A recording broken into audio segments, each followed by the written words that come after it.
Bonjour, on corrige le deuxième cas clinique. Madame Tulia, âgée de 40 ans, coiffeuse ayant d'eugesticité et de parité, sous contraception orale.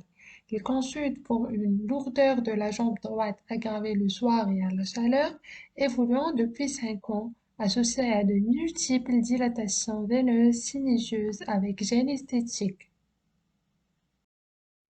Quel diagnostic évoquez-vous et quel facteur de risque recherchez-vous? Le diagnostic est l'insuffisance veineuse superficielle chronique. Ses principaux facteurs de risque sont l'âge, l'antécédent familial, le surpoids, le sexe féminin, la grossesse, les longues stations debout ou assises, l'exposition à la chaleur, le port de chaussures trop plates ou à talons, les professions qui exigent des stations debout prolongées. Comme vous voyez, notre patiente a plusieurs facteurs de risque. Que cherchez-vous à l'examen clinique? Tout d'abord, il faut faire un examen vasculaire à la recherche de pouls périphériques et de souffle vasculaire. Et aussi, il faut faire l'analyse de la statique plantaire.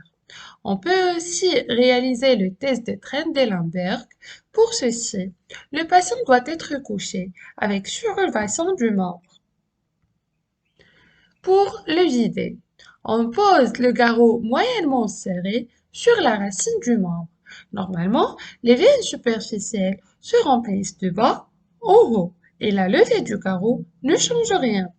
Si la levée du garrot entraîne un remplissage plus rapide des veines, il existe une incontinence savène interne.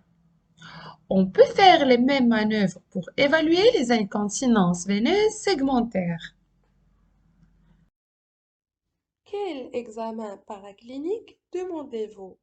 L'examen paraclinique à faire est l'échodoppler veineux des membres inférieurs, à la recherche d'une dilatation et une insuffisance veineuse superficielle. N'oubliez pas d'étudier aussi le réseau veineux profond pour éliminer une insuffisance veineuse superficielle secondaire à des séquelles de thrombose veineuse profonde ou à une agénésie du réseau profond. L'examen clinique a objectivé une incontinence osseale et tronculaire de la veine saphène interne droite.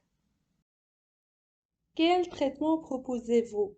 On peut proposer aux patients des vénotoniques, mais il faut surtout insister sur les mesures hygiéno-diététiques. Il faut encourager la marche et une activité physique régulière pour améliorer le retour veineux. Le patient doit faire attention au soleil ou à la chaleur de façon plus générale qui a pour effet de dilater les veines.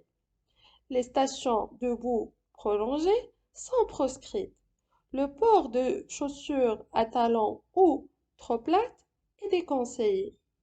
Il est conseillé aussi de boire de l'eau régulièrement et de manger équilibré avec un apport suffisant de fibres pour éviter la constipation.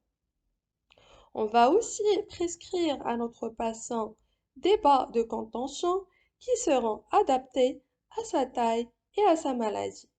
Notre patiente doit avoir des bas de contention classe 2. Et aussi, on doit compléter par un stripping avec crossectomie pour éviter la récidive.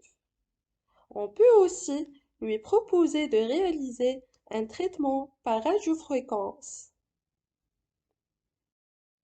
L'insuffisance veineuse superficielle chronique est une pathologie fréquente et bénigne, mais elle est souvent négligée, surtout si le patient n'est pas gêné sur le plan esthétique.